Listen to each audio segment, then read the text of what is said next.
I suffer from depression, we say low self-esteem. I did not think that I was good enough. Scars, they are very important. Persons only worship crowns, but you see your scars, they are very important. Even spiritual things, but I died. Wow. I literally died. I was maybe minutes away from them saying, all right, I'm a tagger too. You know? So all this time your mother wasn't aware of all the abuse that you guys were undergoing? All right, my mother is also a victim of the abuse.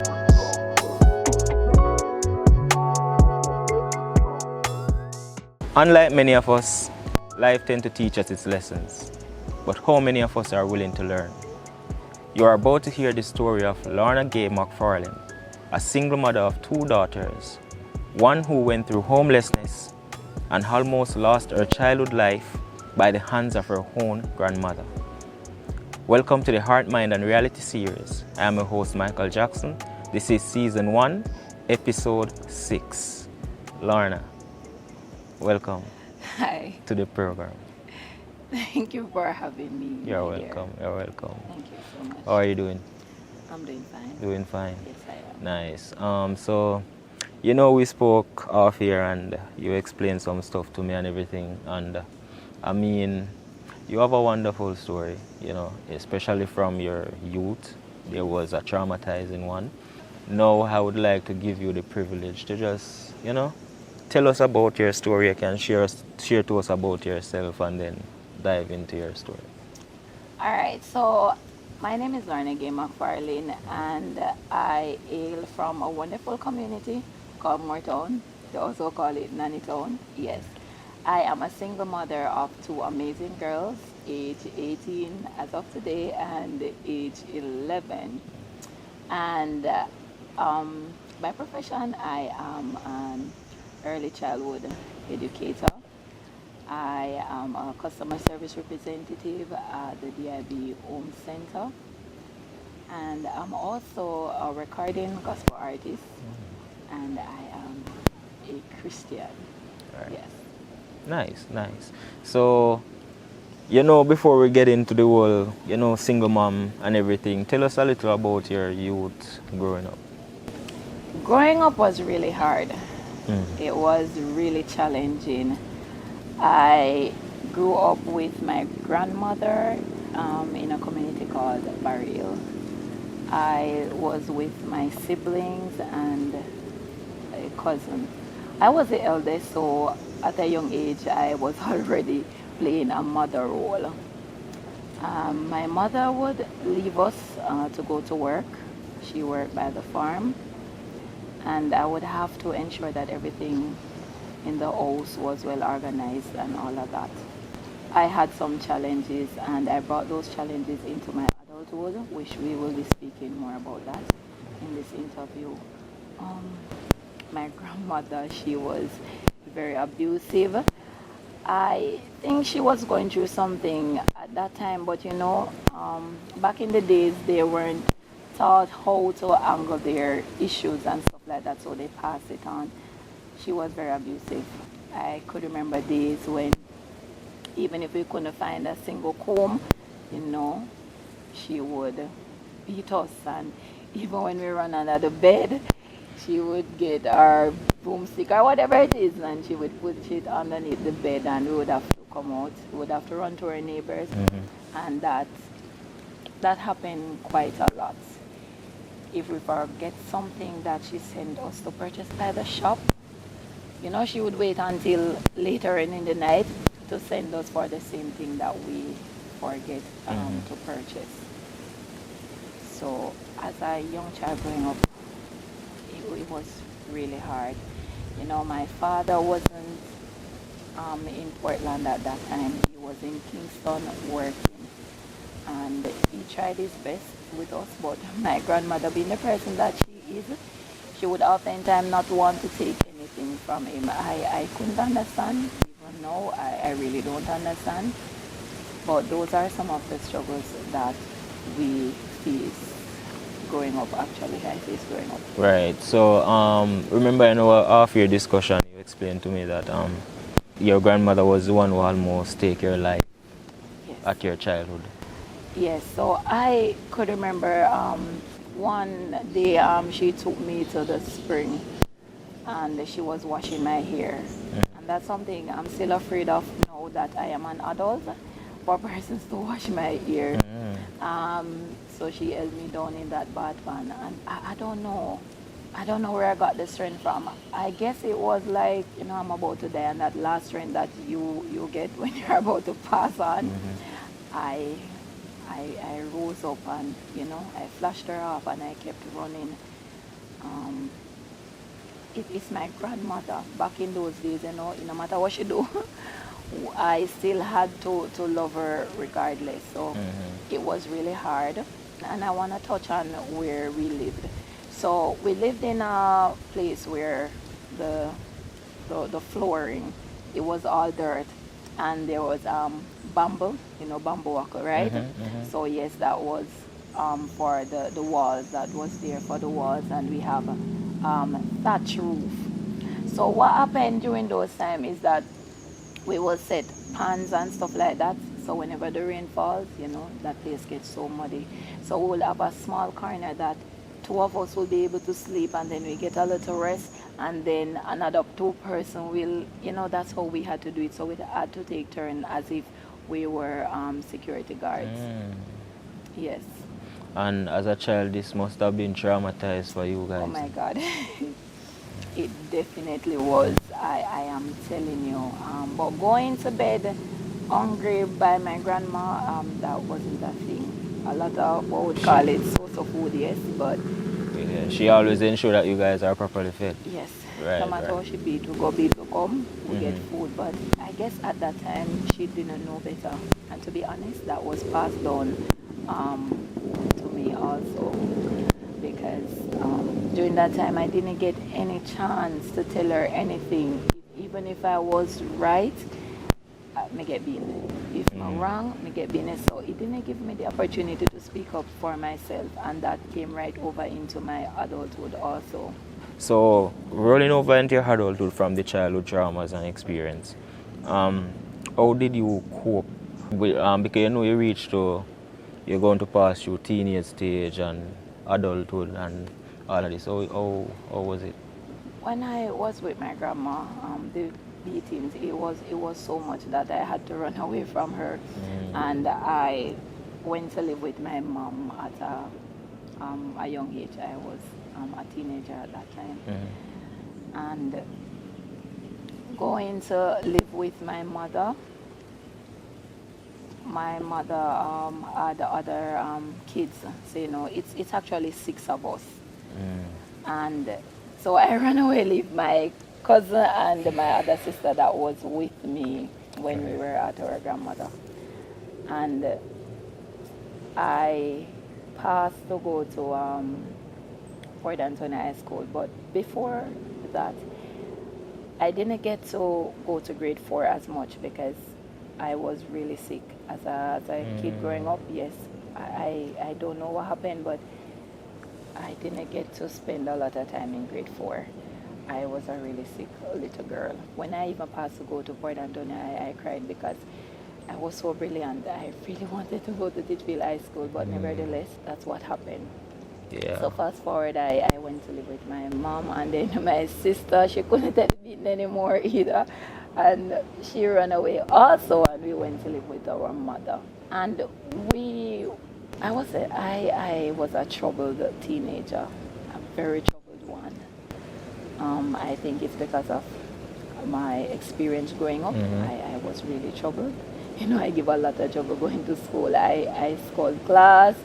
I did it all. And I got my mother really frustrated at some point because I just wanted to be heard. So much was happening, and I had no one to speak to. So my mother couldn't afford to really send us to school. So she sent me by a family member, and we read the story about Cinderella. I was a Cinderella in that place. Oh. So I will be seated down watching the TV, and they will come and take the remote and turn off the TV, and I will be watching the blank screen.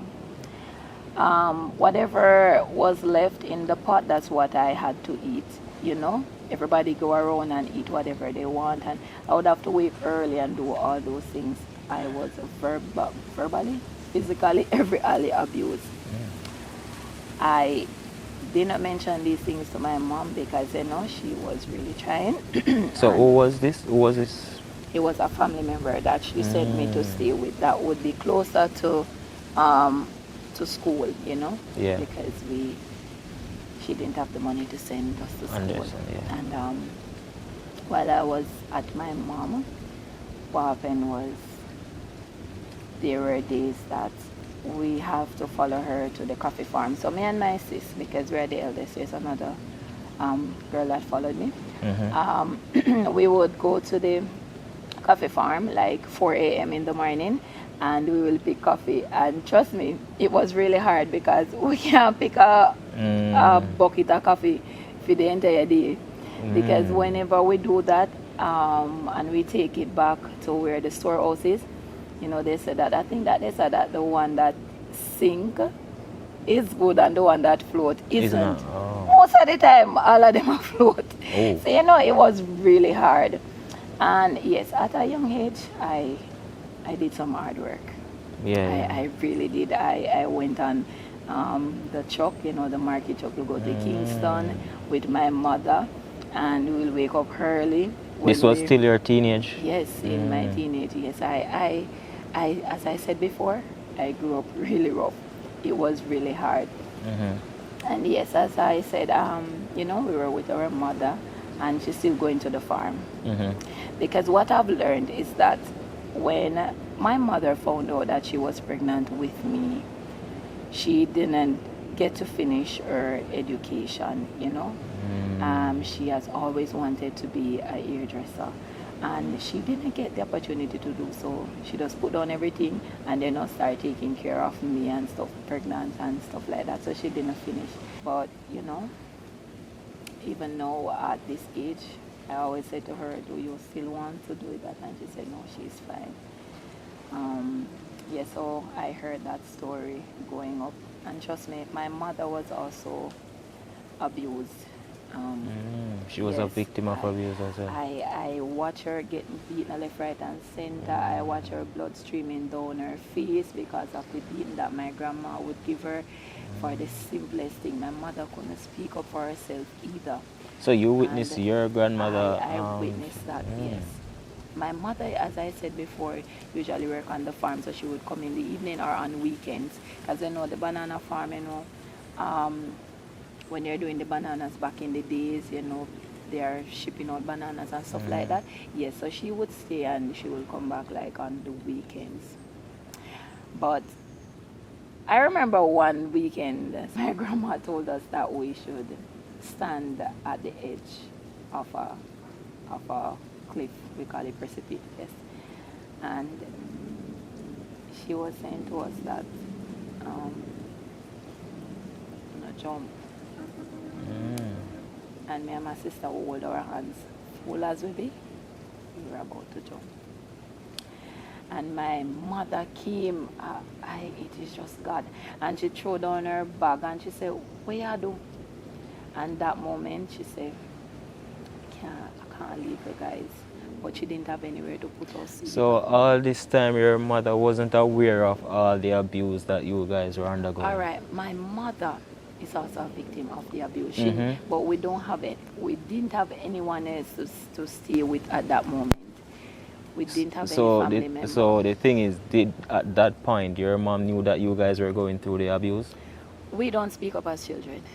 So she didn't know. She wasn't to. aware. It's like when we moved now, when we ran away, we were able to tell her all the things that was happening. Because if it had been that you guys had said it to her beforehand, maybe she would have tried some means to protect you guys from it. We weren't learned to speak up. Yeah, that's it. That's understand. Like, so even if you come around as our mother and we want to say, because we call her grandmother Mummy, say Mummy beat we not love to say that. It's like, we can't. It was too much. So we just couldn't.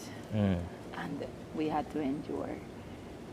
But I just want to say that, even though those stuff happen, scars, they are very important. Persons only worship crowns, but you see your scars, they are very important. They may not be visible to others, but you should wear your scars proudly, because it helped me to become the woman that I am today.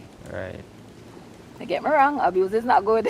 No, it's not good. But as you said earlier, as you said just now, is that your scars, you should not be afraid to also show the scars, speak about the scars, because somebody out there might go into the same thing or similar and would like to understand or know how you manage to overcome. And one of the things that is important also is also speaking up. As you said, you guys weren't taught how to speak up. Speaking up is very important, because sometimes when you speak up, that is the time when you are going to get help. Even though at times I have a lot of persons who speak up and people shun them, they don't give them the help. You understand? But speaking up is very important, because you never know who will hear. Right? Absolutely. So with all this time, did you manage to complete high school? I completed high school. Right. I did. The one thing I didn't graduate. When I called my dad, he didn't have the money for me to graduate. And I told myself that, before I go to my grave, I have to wear a graduation hat, which I did last year. Good. Congratulations. I did. Thank you so much. You're welcome. I did. It has been a long journey. A very long journey. Yeah. It's just the grace of God why I'm here today. Right. And how, so you ended up became a mother, right? Yeah. Walk us through this journey of yours. All right, so can I just touch base on before becoming a mother? All right, so yes, I told you that we worked in the coffee field, and me and my siblings will follow. Just me and my other sister that follow me will follow her to the Coronation Market and stuff like that. So we did all of that. And I started working at a young age though. I usually do youth service. I love teaching since I was a kid. So I did youth service for quite a few years.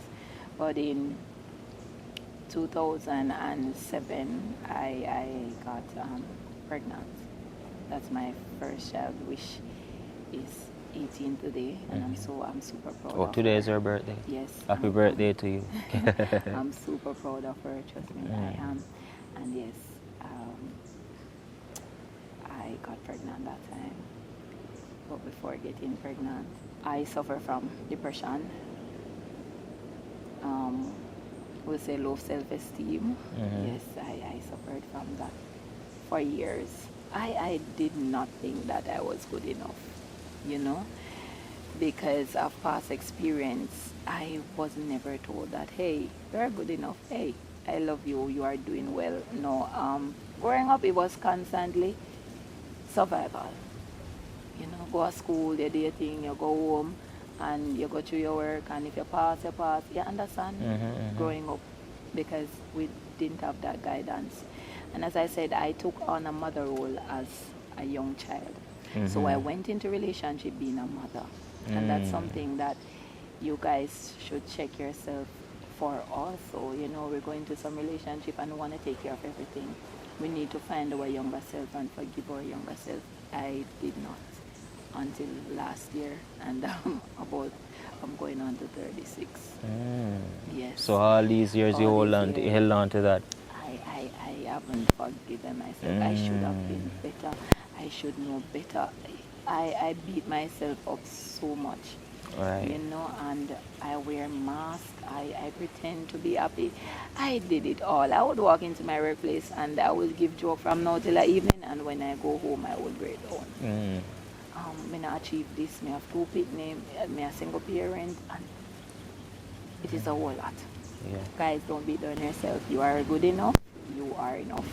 And yes, so I became a mother at a young age also. All right. My mother became a mother at a young age also. So that was a chain that didn't break. The link was still joined. You understand? So she became a mother at a young age. I became a mother at a young age. And the same struggles that she faced when she was pregnant with me, I faced the same struggles. So it was like a family chain thing. It was a cycle. A mother-daughter thing. Oh yes, yes, it was. You know what they say about firstborn? They go through so much. So yeah, because of our firstborn.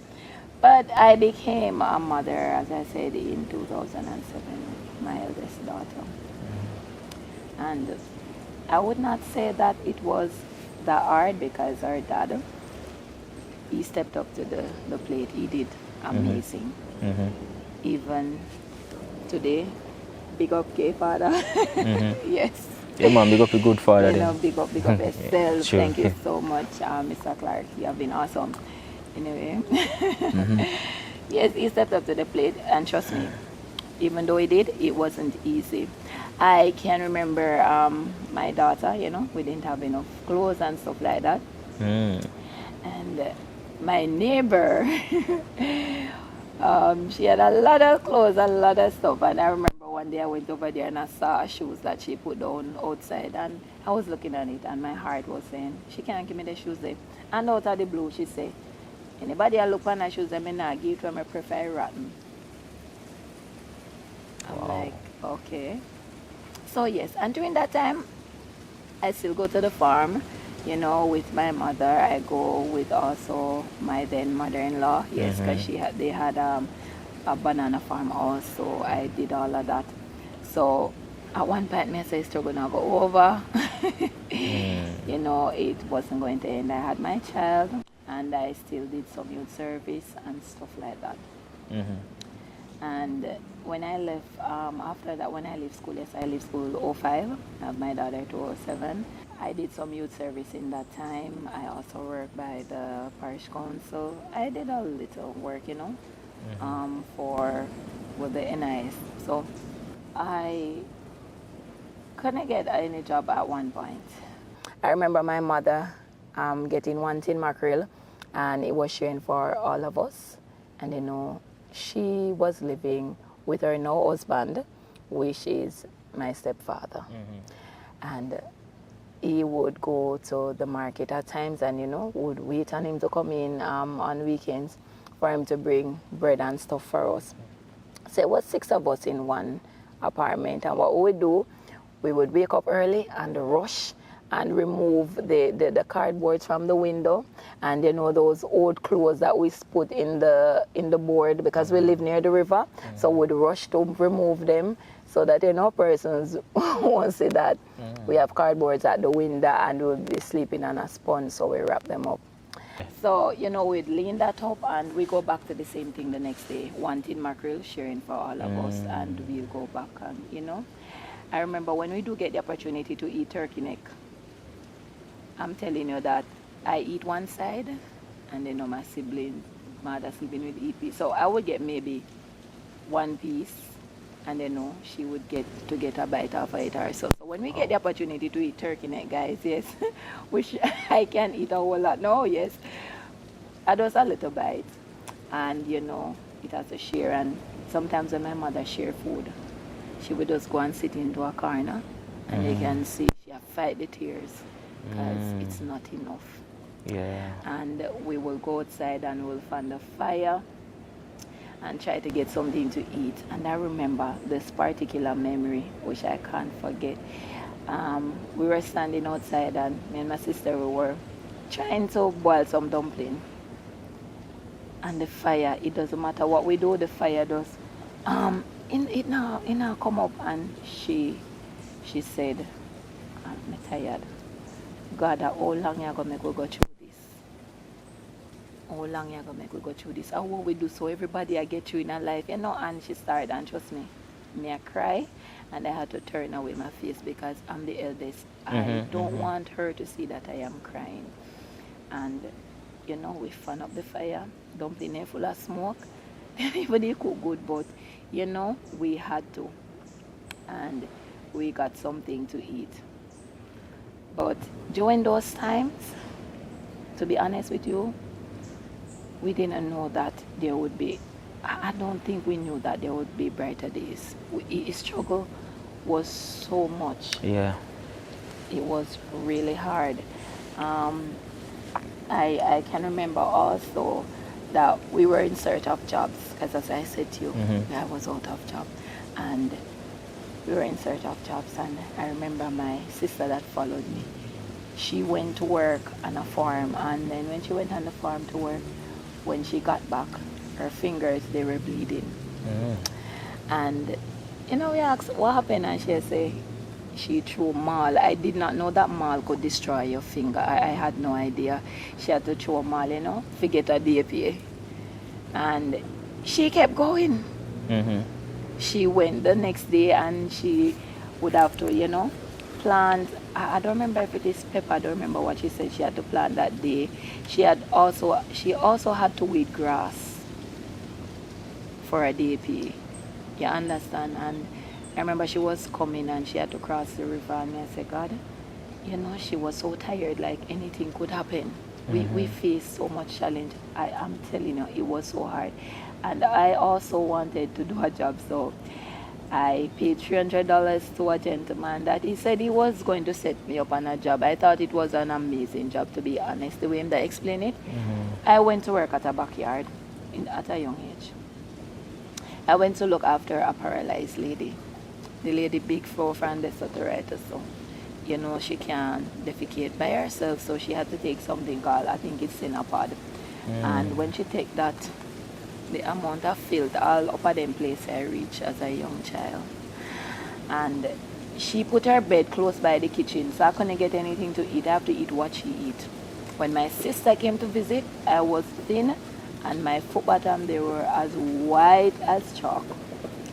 And I remember we went up to sit underneath a mango tree, and we were eating 2 mango. They're not even good. We're on there one side, and she said, no, sis, I'll go better one day. She said to me, say, if you are tired, my younger sis, if you are tired, let me come the next week. I say, you can't come in at this. Too much for her. You can't come in at this. Because remember, she had work on the farm and stuff, and I go and work a backyard. It was me and her. Right. My other siblings, they really get away with murder, because them come in late. Yeah. But for us, we had it really hard. They faced some of the struggles though, because as I said, 6 of us in one place, it wasn't easy. Right. So yeah, it was really rough. So apart from that, walk us through your time of being homeless. So yes, after I had my daughter, and I told you that, fast forward, I had my other child. I think it's 7 years later. And that I went on a battlefield. I could remember that time in the hospital. It was really challenging. I know people don't really believe in spiritual things, but I died. Wow. I literally died. I was maybe minutes away from them. Say, all right, I'm a tagger too in a drawer in my fridge. But so we do believe good. There is also evil. Spiritually, I'm telling you that in the spiritual realm I was. And I remember when I was zoning out, I said, Lord, do not take me yet.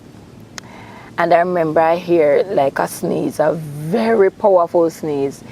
It was my daughter, my baby. She sneezed. And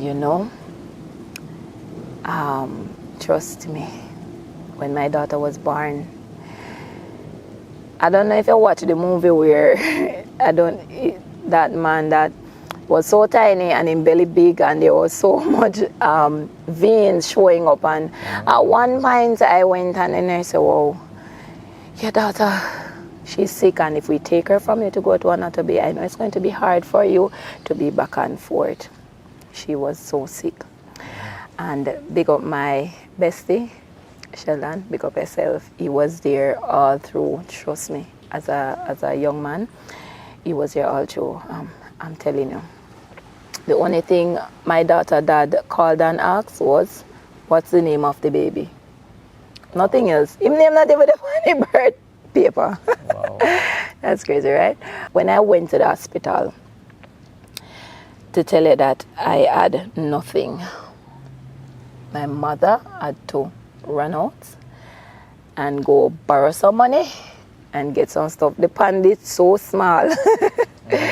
But God knows best because my baby was tiny anyway. Right. And she went and got some nighties and, underwears and stuff that I need to get. God bless my mother, Sharon, big up herself. And she brought them back to the hospital, and, the other day, they put their needle and stuff in my hand, whatever it is.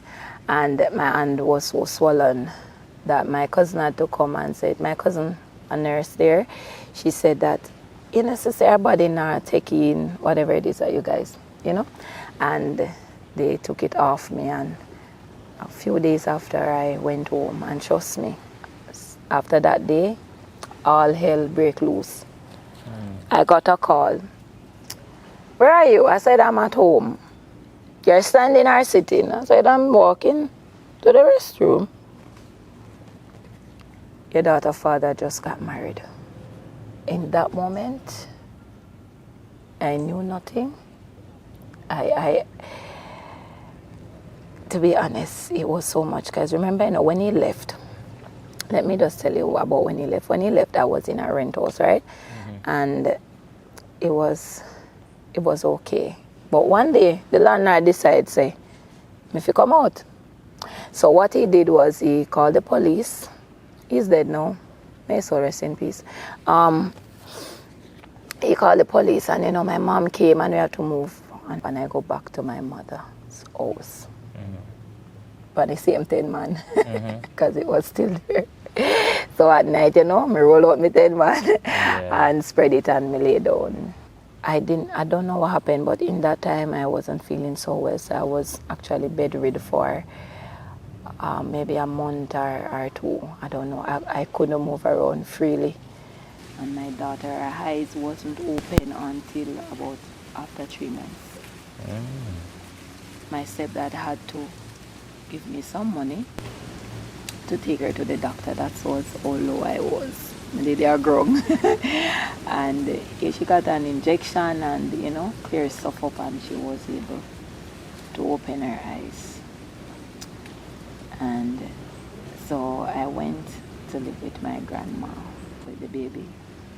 My cousin also had baby, so we were staying at the same place. I don't know. Out of the blues, I pack up and leave her house. She run me out. I left. My great-grandmother and great-grandfather, they died, and they left an unfinished building. So I had my eyes on it for a long while. So, when I get money, I'll do that, because I don't plan on living in any more rent house. And I went into that building. Yes, I went into that building. But prior to that, when I was in my distress and my trauma and all of that, my mother called me one evening and she said, write an application letter, because there's a young man out here that says that DIB needs worker. Right. I went down there. That's when it was by William Street. And I share the story a lot. And each time I share it, I get so emotional, because it's His only God. So my breast filled with milk, having my daughter, right? And I went to drop off the application letter. When I went to drop off the application letter, the boss lady said, you're the person that wants a job? I said, yes, I am the person. She said, okay, I will call you, So I went outside. I sat on the step. I don't know why I sat there, but I just sat on the step. And I began to pray. I said, God, me need you. Me need help. Me can't do this. I really can't do this. And while I was sitting there, maybe an hour and a half, she came outside. She said, you're still here? I said, yes. She said, come let me interview you. When I walked into the room, she said to me, what I admire about you is that you're patient. Yes, I'm patient, but I'm also dying inside because I need a job. So yes, patient I was. And she interviewed me and she said, you live all the way in Moortown. If I give you this job, how will you be able to reach? I said, Miss, I will reach. I will reach. And I've been working with them to this day. I go back and forth and I'm still there. It's because of the grace of God. And it wasn't easy. But I made it.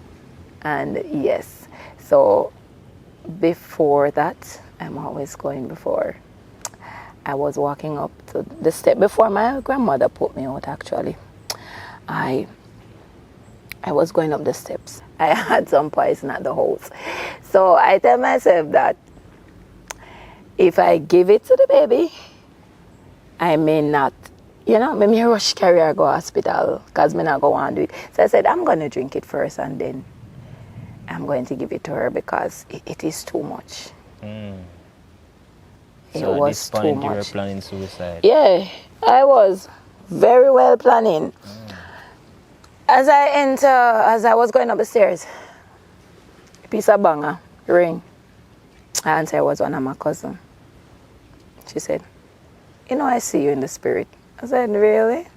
Because you know me done, It's over. I said, really? She said, yeah. You give them the cold shoulder because, really, it's over right now. She said, I see you in my spirit, I said, okay. She said, you see that thing that you're going to do? Don't do it. It's not worth it. Was this cousin a Christian? Yes, she's a Christian. Wow. And she said, and that's when I didn't get the job at that time though, when I was going up there. And she said, I see you cashing. Me send me a cash. Me send out application letter. The same cashing that I'll be doing a year or two after. People, trust God. Yeah. Trust the process. Right. So this time, right? The homelessness. What was the challenges you encountered within the homelessness period? All right. So within that period, in I would say an abandoned building, yes. With no windows and no doors. I have to add, zinc at the front of the window and at the back. Wow. And sometimes I was so ashamed I had to walk to the back. So there was no stove at the time. I didn't have any light. There was light, but the light was on an old house that was in front of the building that my grandfather lived. So it was just like a bulb bar. So and some of a card and wire, get electrocuted at any time. So I had to use my cell phone. So what I do, because I'm not working at the IB, I charge my phone in the day and I use it throughout the night. And remember, I'm still battling with my daughter because she's sick. She have a lot of stuff on her skin and back and forth and everything. All right. So I had a health card that my eldest daughter father gave me. So I was able to use that health card. God bless you. And so, yeah, that would take off some of the pressure. But in that time that I was homeless, what I had to do was my grandfather would catch up the wood fire and then cook something. And, when you cook something in the fridge, it go. So I would take that to work. When I get lunch, I would go to the third floor, so, the highest part of the building. So I will open it. When I open my lunch, all the drunker them where I fly can drop. My food sour. Very sour. And me can't eat sour food now. But back then, I could have. And I have to be satisfied. And yeah, so that I would do. I would charge my phone during the days and, I would come home and use the flashlight during the night and I would go to work and I would smile and everything. I had that one friend that I would have told her that, I was going through this struggle and she helped me, get stuff for my daughter. And she would always carry me to, get slippers and stuff like that. But I don't think I'm that good with friends. But anyway, so yes, during that period, it was really hard. I dropped off my daughter at her grandma. And I go to work, I collect her. And at her grandma, I collect her and, we do the thing over and over again. Until I ask them, because when you season a bit in the work, I asked for a job letter and I took out a 4-burner stove without gas. And I had it there in the same one piece of apartment and no bathroom. I had a chimney and we call it latrine outside toilet, yes. So you know how it go already. And feeding for buy Pampers and all of that. So by the time I get paid, it's finished. I remember asking a gentleman if I could get a gas, and he trust me the gas, and from there I started. But my sister know, which I wanted to, come up now. It's a really big place, so I said, all right, Moya, come up, You can't get the other side, nothing wrong. We are sisters, right? We are living to this day. Pick up yourself, Miss Mark. Yes. And she had been a tower of strength during that time when I was going through with my daughter. She went to work at a backyard. And they treated her very bad, and she would send money for me to buy Pampers. Even when at one point I broke my ankle, and that go on top of problem, she would have to stay where she was and send money, the little that she had. She would assist me, and it wasn't much, but I was grateful. Right. So I would have to I would go back and forth to the hospital, to do x-rays and stuff like that. So during that period of time, she was the person that was helping me. All right, so with all this, you spoke about so much and everything, a lot and everything. So my question for you is that, despite all of this, how did you manage to be motivated? My kids. Your kids? Yes. I didn't want my children to face the stuff that I faced growing up. I didn't want them to. Everything that I was doing when it gets challenging, what I normally do is that I put their photo as my screensaver. So when I feel like giving up, touch my phone, they're on my screen, and they are my tower of strength even to this day. Even when I travel to work, they are my tower of strength. And as it relates to my youngest, I see so much of me in her, and at one point I did not know how to love her, because I am trying my very best. Because it's his mini me, and I knew what I had to face growing up. Right. So with all this, right, did at any point you have any regrets? You went through all these struggles from your youth coming up. I usually had regrets. I usually do.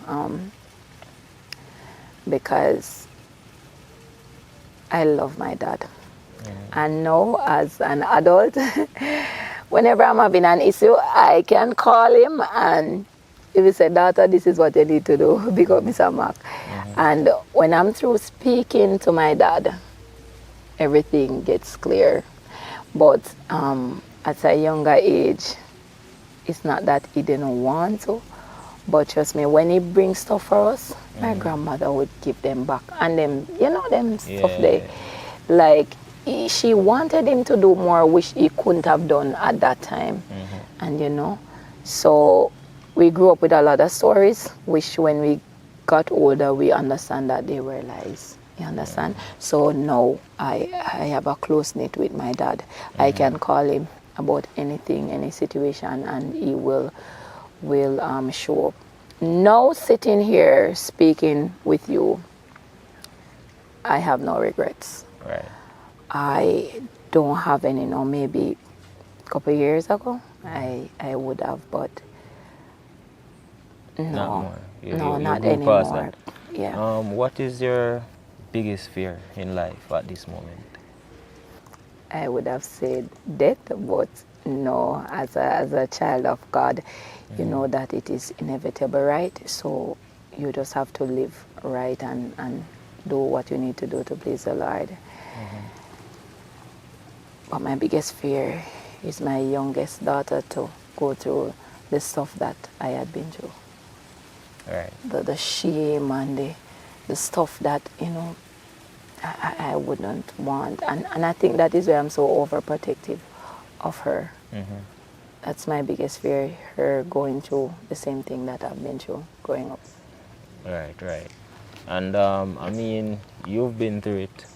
Yes, You I know, have. you went through so much. You know, did. your first child, she's now an adult, 18 years old. Yes. And the other one is 11. Oh, I yes. believe that as a mother because you protected the small one who is now 18. So I believe that you're going to protect the one who came after her as well. Yeah, Right? I am. Yeah, I believe you're on that part. I You am. see, to be honest, life, life is something that teaches us.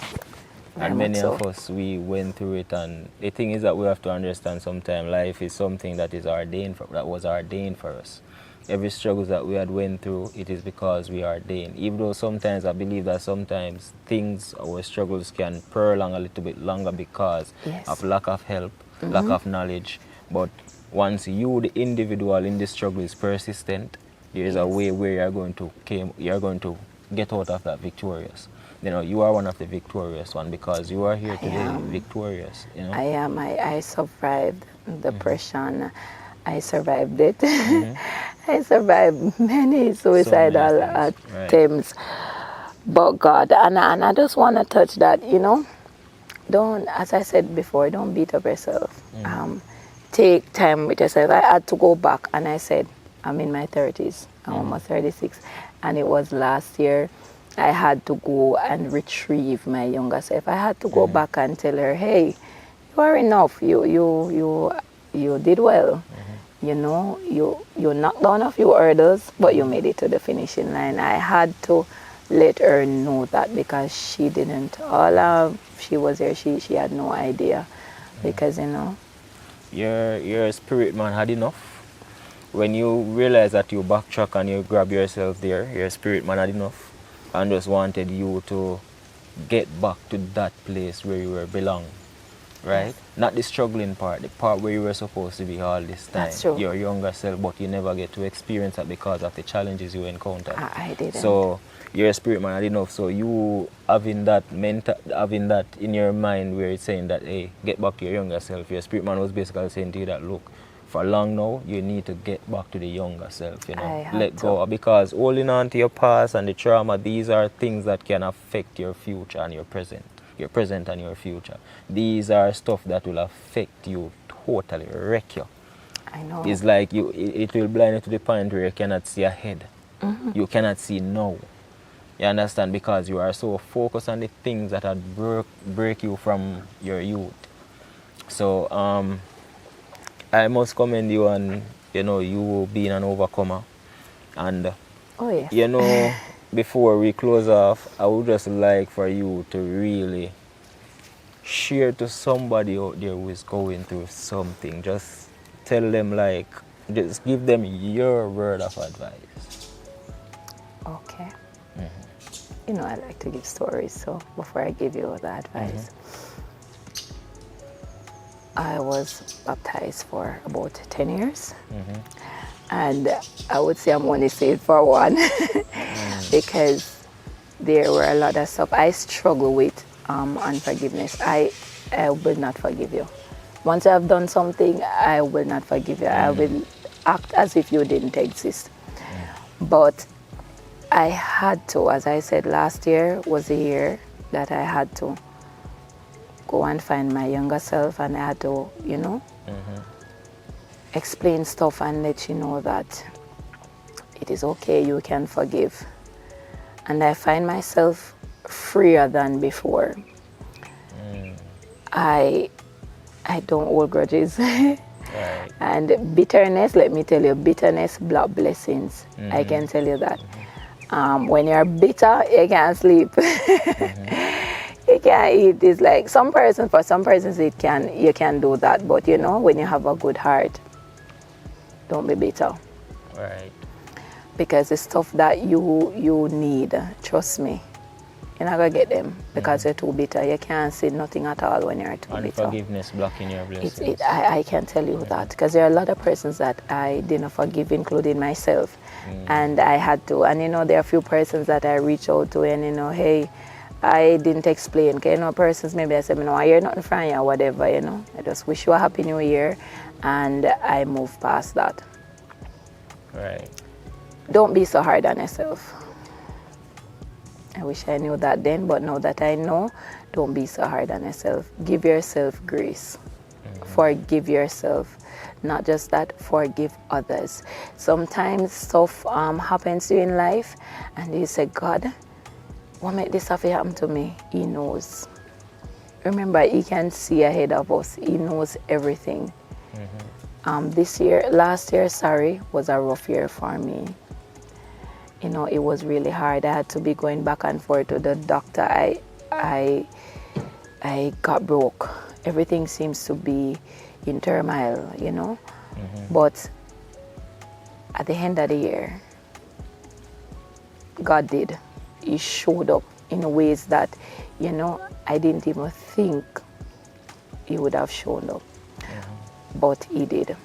So for me to encourage you here today, you have listened to my story. It was really hard. I had it rough. But whatever you're doing, put God first. Put Him first. Let Him take control. Put Him in the driver's seat. Relax a while, man. We take over the seat oftentimes, the driver's seat, and we run to work, we mash up, and then at that time, we're going to call Him to come and straighten things out. Why not put Him first? And trust Him, and even whatever it is that you're going through right now, it's not over until He said it's over. Trust me. Amen. I can tell you that because I have been there. He's going to work it out. Amen. He's going to make a way. All right? Nice. All right, and before we close off, I know you said that you have a one song. Oh my God, you want me to sing that song like that? Yeah, just maybe just give a line, you know, because she okay, well, give us a line of one of the most inspiring ones to you. All right. So this song was a song I wrote when I was in the States going through a whole lot of stuff. And, you know, coming home from work, I wrote this song. Don't give up. God is watching you. Don't give up. He'll fix it for you. Just don't give up. He'll make a way when there seems to be no way. Just don't give up. Don't you do it. God is here. There you have it from the young lady herself. Lornagay, what they call me, Lorna Mac. Right. Do we do big ups? Yeah, you can send your big ups to who you want to send your big ups. Oh my God. Oh my God. Hey, guys, thank you for watching. It was awesome. It was amazing. So I want to say big up God.